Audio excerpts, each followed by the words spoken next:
Love, love, love. Let me tell you what I'm not loving right now. The furnace guy just left and it turns out we have to replace the furnace in this house. No! No!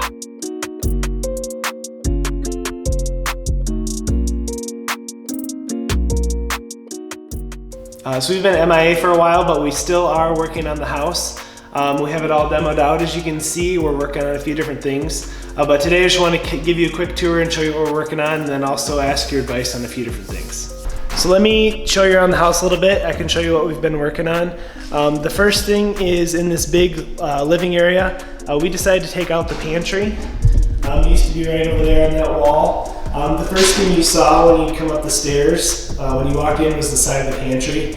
There's only maybe 30 inches of space down below, so it was a little cramped. So what we decided to do is take it out, and we're going to actually move it across to this side, so that when you come up the stairs, it seems just open in here and nice. So in the side of the pantry, there was 3 switches and a plug.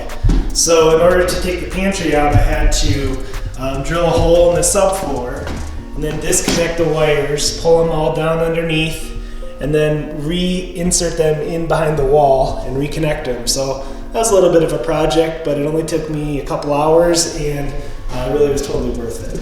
So finding out we had to replace the furnace was pretty discouraging.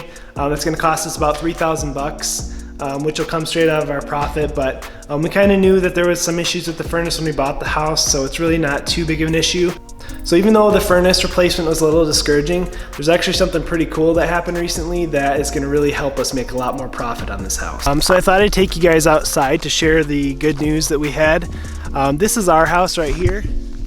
We bought it for $185,000. The house right next door, right here, just sold for $450,000. And that house is a lot different caliber than ours. It is a farmhouse. It has a nice barn, has 1 more acre.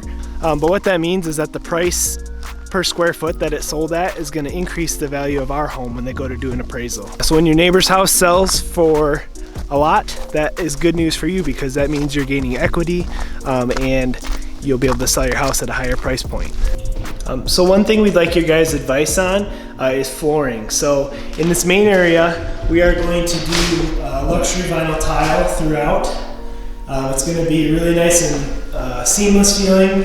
But the question is, do we continue the vinyl plank into the bedrooms back here, or do we stop the vinyl plank and do carpeting? Now, someone might ask, well, why would you do carpeting? Reason number 1 is a lot of people find carpet cozy in a bedroom. So the other reason is that vinyl plank can end up looking a little bit cold. So we're wondering what you guys think. Do you think we should continue the vinyl plank into the bedrooms, or stop it, saving us money and also maybe appealing to more people? Or do we go vinyl plank throughout the entire main floor? So this is the bathroom. We basically have it ripped down to studs in here. We had to basically just take everything out and start from scratch. So we took out this jacuzzi tub, and we have to take the drain out that used to be there for it and move everything back to where it originally was when it was a normal shower. So we're going to move everything back except the toilet. We're going to leave where they had moved it. The toilet used to be here, and they moved it this way. So now what we're going to do is put a nice towel warmer in right here. So when you step out of the shower, you'll have nice warm towels. Another quick project that I already finished that'll make a huge difference is by putting in these can lights. There was a wire that they had originally for the double vanity. It was hanging down just right here behind the drywall, which is totally illegal. So what I did is I pulled it back up through the attic, quick drilled these holes, and in about an hour's time, we have a lot more lighting in here and it looks a lot better. One of my faults, as you can tell, is that I'm not a very organized person here. I could definitely get better in the organization department. So because this house is at a little bit higher price point than the last flip, we're taking some extra time to put in a few nice touches that'll really appeal to a buyer. So one of them is by taking some time to put a plug in above the fireplace. This fireplace living room area really makes sense to be a TV room, so having that plug there is really a nice option in case someone wants to mount a TV up there. So we're trying our best to not get overwhelmed with this project. Sometimes it feels like we went too far and we are too deep into it, but you know, really you just got to take it one day at a time and make a checklist and slowly check things off. That's how I do it, and it really helps me from not getting overwhelmed, although I have to admit it is pretty overwhelming sometimes.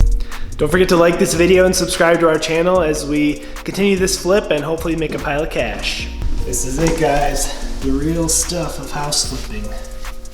There it is.